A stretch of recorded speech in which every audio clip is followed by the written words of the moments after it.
Hello and welcome to Special Moves. My name's Mike. This is Jake. I didn't know you had that. I said hold it, but I didn't think you were going to do it. Well, it is Special Moves. Well, it is. And we can't put it here. We haven't got any blue tag to put it there. It's also Friday tomorrow, isn't it? It is Friday tomorrow, but I haven't got a nice 3D printed thing that says it's Friday tomorrow, so we'll have to make do with this. On with the show.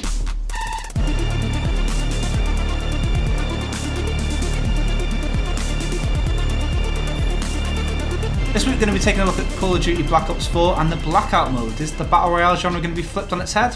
We'll find out. We're also taking a look through the history of Call of Duty as a series, and we try and agree on which one is the best. Yeah, and as usual and quite traditional now, Liam's going to be talking about something old and Japanese. Yes, but first, Call of Duty Black Ops 4 is out. Take it away, Mike. Call of Duty Black Ops 4 is the 15th mainline game in the Call of Duty series, a series that arrives the same time every year like clockwork. Only it isn't arriving the same time this year. This year it's arriving several weeks earlier than usual for one pretty understandable reason. Red Dead Redemption 2. Yes, even the video game juggernaut that is Activision's Call of Duty is cowering, fleeing at the sight of Rockstar's upcoming Red Dead Redemption 2, like that scene from that one classic Western film. You know the one, it's basically the greatest Western film ever made. You know when the 80-foot mechanical tarantula just kind of romps through a town and all the people are running like, get away from the 80-foot mechanical tarantula. It's like that classic film. I can't believe I forgot the name. It's a classic. Call of Duty Black Ops 4 is out on PC, PS4 and Xbox One on October the 12th then, almost a whole month earlier than its preferred first week or two of November slot, which has dominated on the calendar since Modern Warfare in 2007. But that's not the only thing that's changed for the series this year. Black Ops 4 is the first mainline COD to arrive without a single-player campaign to speak of at all. This is expressly a multiplayer first-person shooter that we're getting from Treyarch this time around. Now it comes with the usual multiplayer suite with modes, classes and 14 maps, with a 15th, the classic Nuketown, set to arrive in November. Then there's Zombies, again a series staple, but this time it's bigger than ever before. Zombies is a cooperative multiplayer mode, which this time features a bigger focus on customization, a suite of options to customize the experience like difficulty, zombie speed, health and so on. And Black Ops 4's zombie mode actually has 3 maps to play that are packed onto the disc. Now that's a series first, as well as 2 separate zombie storylines with which to follow. The maps include the RMS Titanic, which I'm sure will be very tastefully handled. There's an ancient Roman arena and Alcatraz prison. But enough with all that. Let's hit the real meat and potatoes. Battle Royale. Call of Duty Black Ops 4 doesn't have a single-player campaign. What it does have is an entirely new thing for Call of Duty. The new Blackout mode is basically a very polished attempt to do what PlayerUnknown's Battlegrounds currently offers and give players a grittier, more military-focused Battle Royale experience than Fortnite, which, as we all know, is enormous. While Blackout might not have the potential to get geography teachers dancing in their classrooms like pricks, it might well have the potential to gobble up whatever's left of PUBG's player base and more. Blackout is a Battle Royale game in which 100 players drop from helicopters onto a massive map and... Stop me if you've heard this before. What Blackout does differently to all the others though is, well, nothing really, but it does do it with that trademark Call of Duty bite and precision. A high frame rate and extremely unintrusive and fast animations make this a very snappy, tight and polished Battle Royale experience. But to its credit, it also does chuck in some nice curveballs like gadgets that allow you to quickly zip onto rooftops, for example. You can use remote control cars to scout ahead, and there's AI controlled zombies at certain points on the map. I mean, why not? It's clearly aiming to capitalise on what PUBG is and what that game's fans want it to be, but will the risk pay off? Regardless of what the reviewers say, will dropping its single-player campaign and replacing it with something as on-trend as Battle Royale turn out to be the right call? So Jake, you've played it. Yes. Is Black Ops 4 going to do what PUBG couldn't? Maybe PUBG, but I don't think Fortnite. That's the kind of thing. I think it's going to slot itself in second place. I think Fortnite's coming different every time, changing up everything all the time. They've added pets since a couple of days ago or whatever. They're changing it all the time. You can't keep up. Well, with PUBG, it's so easy to keep up and it's got very stale. That's the crucial element, I think, when it comes to Battle Royale lineage. It needs to stay moving and needs to keep going forward. And yeah, we've got a nice Eastern European map with 100 people in it, and now we've got some zombies and grappling hooks. Yeah. If you don't change that up, eventually it's just going to get stale, and that's the thing. And do you know why it gets stale? Because people play it so much. Like, I talk about PUBG getting stale. I played 85 hours of the fucker. Do you know what I mean? It's so much. Any game will get stale after that long if they don't innovate or they don't move on, and it was the same map. But I think, you're right about the staleness thing, but I think there's an inevitability about this, because it was always going to be some studio going, hang on a minute, we've got the resources, why are we letting PUBG kind of do this uncontested? We can do this, but more polished, with a established player base. We can chuck some nice microtransactions in there, make a ton of money. I don't know if Call of Duty's going to do that, but it's that kind of AAA thinking, and just do a great job of it, and a clean kind of polished job of it at launch. I'm assuming it will be. They've had a successful beta, and was there an alpha as well? I can't remember. But there was an alpha, but the alpha was just regular multiplayer. Right, okay. The point is, though, that people have had their hands on it before they bought it, haven't they? And they can see that. And the impressions have been pretty warm, even from us who aren't big Battle Royale, even though Jake's played 85 hours of PUBG, but I don't think you would say you're a big Battle Royale fan or anything. No, but I'd say I play it enough. Like, I'm Fortnite as well. You know what you're talking about, like. Yeah, and I think I know what makes a game good or whatever. Yeah. And I think that this has got something special to it. It's got that, throwback for the fans where it mashes all the maps up together. It's got like the little differentiating factors, like the fact they've got a grappling hook, zombies are in it, remote control car, and you've got your little weird flying squirrel wingsuit thing. But these are all facts. These are all. Yeah, I know it sounds like I'm making it all up, but no, they're all in it. It's got the potential there. It was a little bit too twitchy for me, a little bit too whoever sees whoever first is the winner every time. It came down to that, and the armor was overpowered. These are things that might have been ironed out by now, but no doubt fans of like fast-paced COD stuff are probably fans of battle royales, but they probably think it's a little bit slow-paced. PUBG was a bit walking simulator-ish at some point. It was nice quite a careful experience, wasn't it? You had to carefully go through buildings and stuff and whatever. But Call of Duty looks like it's going to do what PUBG has been trying to do for a couple of years, and just do it like straight out of the gate. And there is a whole other game here that we're not talking about. This is Black Ops 4. It's not just Battle Royale, but the significance of the Battle Royale can be seen in the fact that when you install Call of Duty Black Ops 4, which by the way needs like a 50 gigabyte download even if you buy it on the disc, the first thing that you're able to play while it's installing is Blackout, is Battle Royale. They know that this is the mode that everyone's going to want to play, like when they're buying it the first night. Like, this is what people want to play. We said, I think it was in a podcast, that we don't think that Call of Duty's still got the same kind of, taking a day off work to play it kind of appeal. But loads of people, at least a few people in the comments had piped up and said, well, hang on, I know people, me included, who are taking a day off to play Black Ops because of Blackout, because of the Battle Royale mode. And that's just fans of ours, so they're just people with taste, like everyone else, probably thousands of them. So it still does. And I actually researched a little bit into the last Call of Duty game to see how well that sold, because we didn't have the numbers at first, but it sold like $500 million in like 3 days. Right. $1 billion in the first month. And didn't you do that research as part of a small voiceover segment? To take place in this very video. One thing people like about virtual, I like pretend I'm in World War II and do all the shooting. Love a bit of history, don't they? Yeah. So I've done a history video.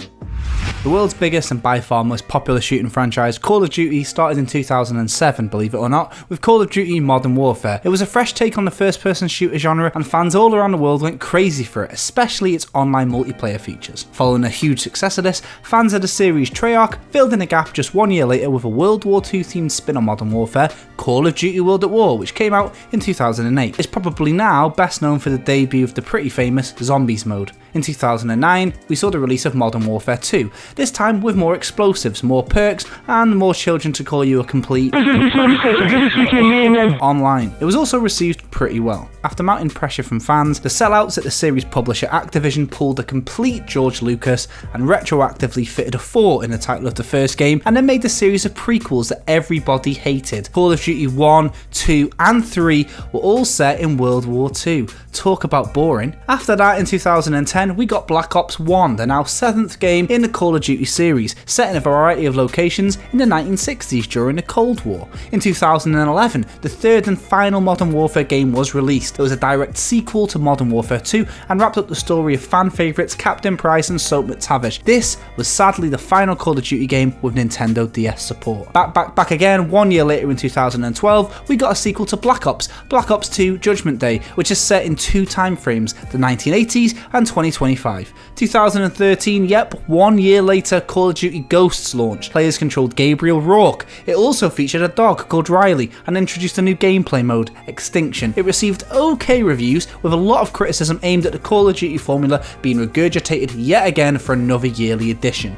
In 2014, we saw Call of Duty Advanced Warfare by Sledgehammer Games. For the first time in forever, the game engine had been reworked. Acting talent like Troy Baker and Kevin Spacey were employed to add a bit of star power to the mix, and you'll remember this as the first futuristic entry in the series, being set all the way in 2054, or thereabouts. Critics said it was better than Ghosts. Another year later, we got Black Ops 3, a sequel to Black Ops 2, set in 2065. You play as a cybernetically engineered super soldier fighting cybernetically engineered super soldiers for the first time in 4-player co-op. There was a standalone zombies mode which had really started to gain popularity at this point. 1 year later, 2016, and we got Call of Duty in Space, Infinite Warfare. Boots were very much off the ground and everywhere else. Sliding, wall running, ripping off Titanfall 2 with this thing called the Jackal. It was pretty wild. Fans wanted the series to return to Earth. Just last year, in 2017, we saw Call of Duty World War II, game number 14 in the mainline series. Boots were very much back on the ground, everyone. Despite many people saying it was a formula rehash yet again, it did sell $500 million worth of copies in just 3 games, all without a single swastika. Anyway, here we are in 2018 and Call of Duty Black Ops 4 has zombies, multiplayer, Battle Royale, and again, no swastikas, but how will it hold up? Could it, like the last game, top $500 million in 3 days and $1 billion overall? We'll have to wait and see. So that was all the cards in enough detail, I think. It was pretty accurate. COD, what's the best one? That's what we shoot for at Special Moves. Yeah. Quite it's accurate. I would say about 87% accurate. What's the best one? It's a great hit rate. I just listed about 14 of them. What's the best one? I mean, probably the most popular answer is probably going to be Modern Warfare or Modern Warfare 2, which, you know, some connoisseurs of the Modern Warfare Renaissance would say Modern Warfare 2, actually. But I'm going to say Modern Warfare. I had been playing Call of Duty a lot before Modern Warfare, and you know, I was a big fan of Call of Duty 1, 2, and 3, and I was one of those like weirdos who actually spent loads of time playing the single player, not so much the multiplayer side of those games, and I really, really liked it. Modern Warfare kind of comes along, and like Chris Moyles is talking about it on the Radio 1 Breakfast Show. It disrupted the genre. It did. It was the biggest like thing. What it did. Just imagine it in a hoodie, just like spray painting graffiti everywhere. Drawing a dick on a tank. It was mad, like you're saying it was like everywhere. It was like the Fortnite effect. Yeah, you know, it really was. We've seen it with Fortnite recently. It was the Fortnite from back in our day. Yeah, we've seen this before. Fortnite, yeah, it was our Fortnite. How sad. It was massive though, wasn't it? You know, it's like you were saying last time, and probably with some merit, I suppose, that I am a hipster about some of the answers I give here sometimes. But there's no dispute. I like that because you usually assume that I'm right about everything. So I was wondering where you're going with that. There's some doubt in his voice there. It's because I called you a hipster. Yeah. Well, I think COD 4 was just the unbeatable. Like me and my friend, we'd played Call of Duty 3 before that, and it was pretty good. And I remember like thinking, this is decent. It was a step up from Halo 2, which was the last like multiplayer game. COD 4 was the first time I properly like had to get home and play everyone it. was playing it as well. And Modern Warfare 2 was great. It was, and it added all the things it needed to add, customizable kill streaks and all the different options and stuff like that. It was everything a sequel should have been, and more. But I've got to pay on, like the same with like what I said of Assassin's Creed. I've got to pay tribute to the originator, and I think the originator of this whole cash cow that is like COD is because of the great success of COD 4. Yeah. So I've got to say it. What Liam's answer is. Probably that as well. He's pretty good at COD, actually. Yeah, he likes it. He's a bit of a beast on it. Yeah, he's like a bit of a prone to a bit of COD love. It's like, he was like, he's partial. I play a bit of COD, and then we played it, and he like was possessed. He's animated. He's good though. 5 kill streak. I'll never forget it. But I've got to say that I'll never forget the fear. All day, you had clenched fists afterwards. That's not true. That's not true. Talking about scary Liam. Let's take a look at the real Liam. The Liam that everyone sees. Liam McKelvey, another side. The truth. That segue was just us telling a lot of lies about Liam and then saying, let's let Liam take it away. October 2018 marks the 20th anniversary of the development studio Level 5, who were responsible for the development of many beloved games such as Dark Cloud and Ni no Kuni, so I thought it'd be nice to take a quick look back at the history of one of the most unique development studios around. Level 5 was founded in October 1998 by Akihiro Hino and his development team after they left River Hill Soft. According to Hino, the name Level 5 was chosen as a reference to Japanese school report cards where Level 5 is the highest possible mark someone can achieve. When asked about the name by Eurogamer, Hino said, quote, "The 5 stands for 5 stars. I always want to create 5-star software where the quality matters more than anything." Soon after the studio was established, Level 5 formed a partnership with Sony Interactive Entertainment, and they set about developing Dark Cloud for the PS2. Upon its release in 2001, Dark Cloud received strong reviews, with praise going towards its unique combination of dungeon crawling, town building, and action-based combat. After this success, the team at Level 5 went straight to work on a follow-up to Dark Cloud. Dark Chronicle, or Dark Cloud 2 as it's known in the US, was released exclusively for the PS2 in 2003, where it was praised for improving on the original in almost every way, and it has since gone on to become one of the most fondly remembered PS2 games ever. After Dark Chronicle, Level 5 became known in the industry for their high-quality games, and the studio was in high demand by many publishers. Level 5 went to work on 3 high-profile projects, with the first being True Fantasy Live Online for Microsoft Studios. The game was supposed to be an MMO for the Xbox, but it was unfortunately cancelled in 2004 after Level 5 and Microsoft had a falling out. The next project Level 5 worked on was Dragon Quest VIII, for which they were hand-picked by Square Enix. Dragon Quest VIII released in 2005, where it was a huge success, being released to critical acclaim and strong sales, and you'll likely spot Dragon Quest VIII in lists about the best RPGs ever made. After Dragon Quest, Level 5 partnered with Sony once again to make Rogue Galaxy, a sci-fi RPG which came out towards the end of the PS2's life. After working on several projects for big publishers, Level 5 decided to try out self-publishing, with the first game being Professor Layton and the Curious Village, which went on to become one of the best-selling Nintendo DS games ever. After Professor Layton, Level 5 developed a lot of games, many of them sequels to their previous titles, some of them completely new IPs, and a few of them that never made it outside of Japan. However, in 2013, Level 5 once again received international recognition with Ni no Kuni: Wrath of the White Witch, a fantasy RPG made in collaboration with animation masters Studio Ghibli.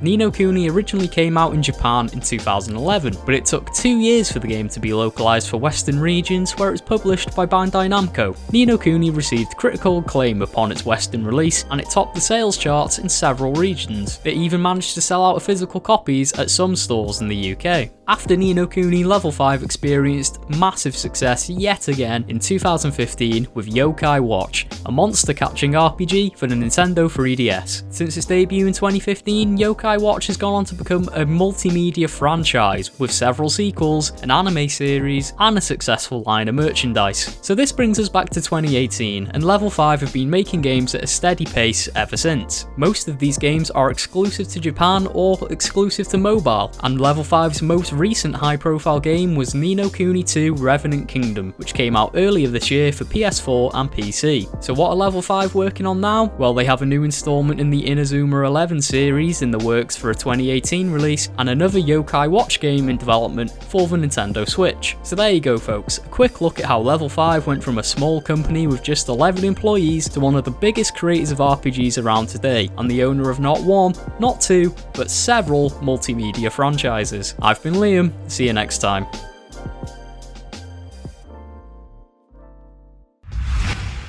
Some memories about Dark Cloud and other such games. Dark Cloud was a great game. It was. I quite enjoyed the aspect of dungeon crawling, mix of like the, I don't know, like, it's not town building, I guess. Town building. It was town building. That's what drew me into it, because I didn't have a gaming PC when I was kind of in that age range of, like, you know, PS1 PS2 era stuff. So I was desperate for any kind of strategy, tactical, anything, management or anything. I just loved it, even as a kid. So having this game that gave you like the feeling that you were playing Zelda, but you had to build up, the villages in Zelda as well. It was like, do you know what I mean? It was as a kid in a very basic way. It was just really exciting. So it was a great little game, Dark Cloud, and I think it's actually you can still play it on PS4. Like you can buy it, It's not backwards compatibility. I think Liam booted them up just for that little voiceover you just saw. He's booted it up just so that bit when you just saw the menus. He had to load that up just for you. He had to. He loved doing that. He fucking loved it. He loved doing that. But yeah, so happy birthday. Yeah. Happy birthday. And I gotta say that Level 5 have made some other games that I like. Liam's just give you a fucking full catalog. But Ni no Kuni 2 was another good one. That element that really made them unique of that like town building thing mixed with the dungeon crawling is something that I think they're going to be bringing everywhere with them. And there was that Nintendo Switch game Town working title that looked very Dark Cloud, so you'll have the working title. It's silly in it. It's a game called Town working title, and they kept saying the word village in the trailer, and it just killed me because they kept saying in the village, this is the village is full of monsters. Town coming soon. But yeah, happy birthday Level 5, and make another Dark Cloud game or port it to the Switch. Yeah, the end of video.